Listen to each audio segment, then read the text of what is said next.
Hit serials இனி டிவிக்கு முன்பே சன் நெக்ஸ்ட் ஆப்ல ஜாலியா எல்லாருக்கும் முன்னாடியே பாருங்க. இப்பவே சன் நெக்ஸ்ட் ஆப்பை டவுன்லோட் பண்ணி சப்ஸ்கிரைப் பண்ணுங்க. அங்கங்க பெத்தவங்க குழந்தைங்களோட ஆம்பிஷனுக்கு சப்போர்ட்டா இருக்காங்க. ஆனா இங்க எனக்கு எதுவுமே அமையல. என்னை விட ஒரு துரதிருஷ்டசாலி எந்த பொண்ணு இருக்க முடியாது. மதி, சாப்பிட்டு போடி.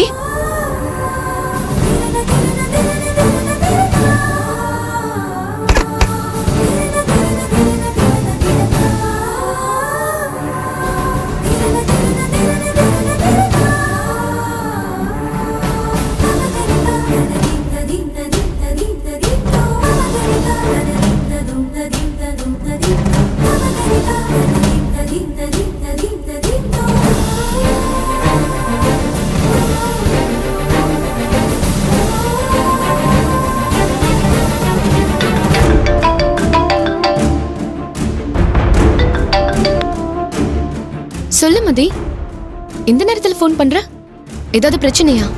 ஆமா மகிழ், நீ லவ் பண்றது எங்க அப்பாவுக்கு தெரிஞ்சு போச்சு.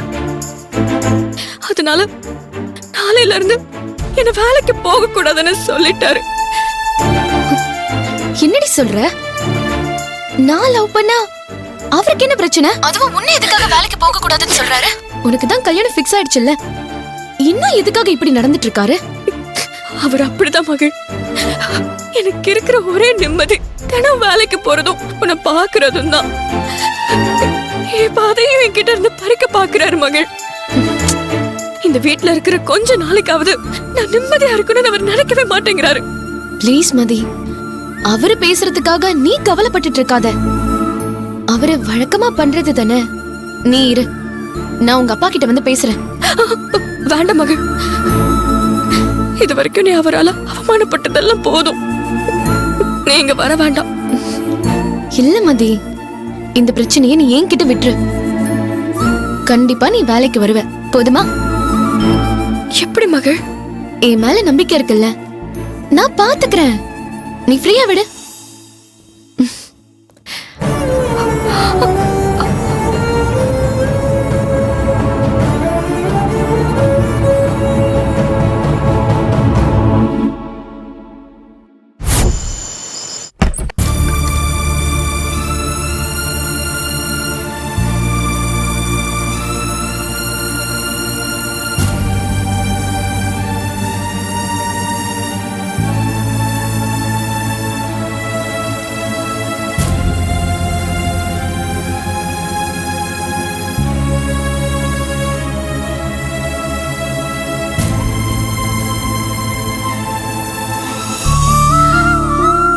அத்தை சாப்பிடாம இருக்காங்களே, நான் கொடுத்தா சாப்பிடுவாங்களா இல்லையான்னு தெரியலையே. சப்போஸ் ஏதாவது திட்டினாங்கன்னா என்ன பண்றது? ஐயோ. அண்ணே, கூப்பிட்டீங்களா தம்பி? யாருக்கு நீ சாப்பாடு எடுத்துட்டு போறீங்க? என்ன தம்பி தெரியாத மாதிரி கேக்குறீங்க? அத்தை கோச்சுக்கிட்டு ரூம்குள்ள போயிட்டாங்க. சாப்பிட கூப்பிட்டா நீங்க எல்லாரும் சாப்பிடுங்கன்னு சொல்லி சொல்றாங்க. சரி, லேட்டா சாப்பிடுவாங்கன்னு நினைச்சேன். ஆனா அவங்க ரூம் விட்டு வெளியே வரவே இல்ல. கல்யாண பத்திரிக்கை விஷயத்துல அப்படி பேசினதுல அத்தை ரொம்ப மனசொடைஞ்சு போயிட்டாங்க. அந்த வருத்தத்துல தான் சாப்பிடாம இருக்காங்கன்னு நினைக்கிறேன்.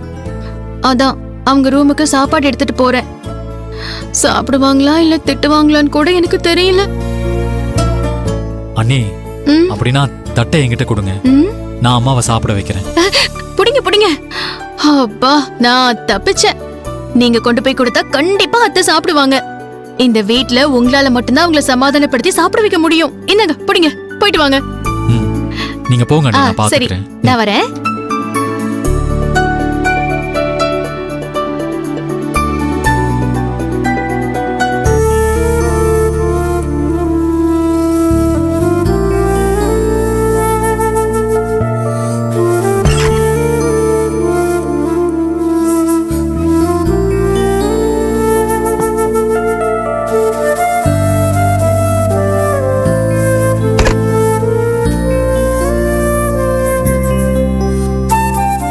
என்னம்மா இருட்டுல உட்கார்ந்துட்டு இருக்கீங்க?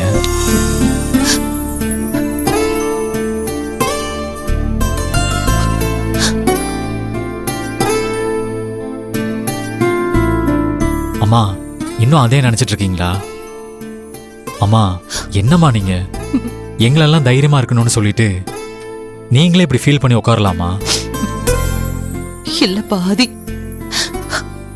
எல்லாரையும் தைரியமா இருக்க சொல்லி நான் வளர்த்ததாலதான் இப்ப தைரியமா பேசி என் மனசையே காயப்படுத்துறாங்க. அதுவும் நான் பெத்த பிள்ளைங்களே இப்படி பேசும்போது என்னால அதை தாங்கிக்க முடியல.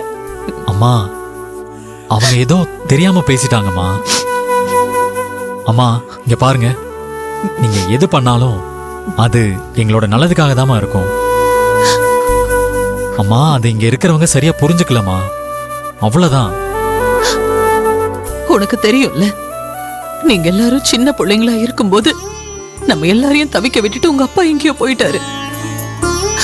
அதுக்கப்புறமா எத்தனை போராட்டம், எத்தனையோ வலிகள் எல்லாத்தையும் நான் சந்திச்சிருக்கேன்.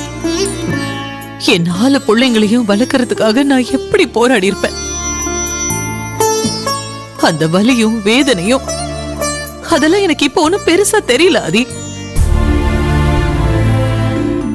ஆனா கஷ்டப்பட்டு நான் வளர்த்த பிள்ளைங்களே என்ன புரிஞ்சுக்காம பேசுறாங்க பாத்தியா? அதுதான் எனக்கு ரொம்ப. அம்மா அம்மா அம்மா அம்மா அம்மா அழாதீங்கம்மா. அம்மா ப்ளீஸ் அழாதீங்கம்மா. இங்க பாருங்க, அவங்களுக்காக நான் உங்ககிட்ட மன்னிப்பு கேட்டுக்கிறேன். அம்மா உங்க அருமை தெரியாம பேசுற அவங்கள மன்னிச்சிடுங்கம்மா. அம்மா கூடி சீக்கிரம் அவங்க பேசினது தப்புன்னு அவங்களே புரிஞ்சுப்பாங்கம்மா. அம்மா நீங்க யாருமா? நீங்க இதுக்கெல்லாம் போய் உடஞ்சு போகலாமா? உங்க கைய பிடிச்சு நடக்க பழகினவங்கம்மா நாங்கெல்லாம். இன்னைக்கு இந்த அளவுக்கு ஒரு சூப்பரான வாழ்க்கையை வாழ்றோம்னா அதுக்கு காரணம் நீங்க மட்டும்தாம்மா. வேற ஒருத்தரும் அந்த பெருமையை பங்கு போட்டுக்க முடியாதுமா. அம்மா இங்க பாருங்க, உங்க பேருக்கு பக்கத்துல பேரை போட்டுக்கிற தகுதி வேற யாருக்குமே இல்லம்மா. இந்த வீட்டுல என்ன புரிஞ்சுக்கிட்ட ஒரே ஒரு ஜீவன் நீ மட்டும் தாண்டா. நீ இருக்கிற தெம்புல தான் நான் தைரியமா எல்லாத்தையும் செஞ்சிட்டு இருக்கேன் தெரியுமா ஆதி? எனக்கு அப்புறமா நீதான் இந்த குடும்பத்தையே கட்டி காப்பாத்தி வழி நடத்தணும். அந்த தகுதியும் பொறுமையும் உனக்கு மட்டும் தாண்டா இருக்கு. அம்மாவுக்கு அந்த நம்பிக்கை இருக்கு. இப்பவே அம்மா கிட்ட மகிழனிய லவ் பண்ற விஷயத்த சொல்லிடலாமா?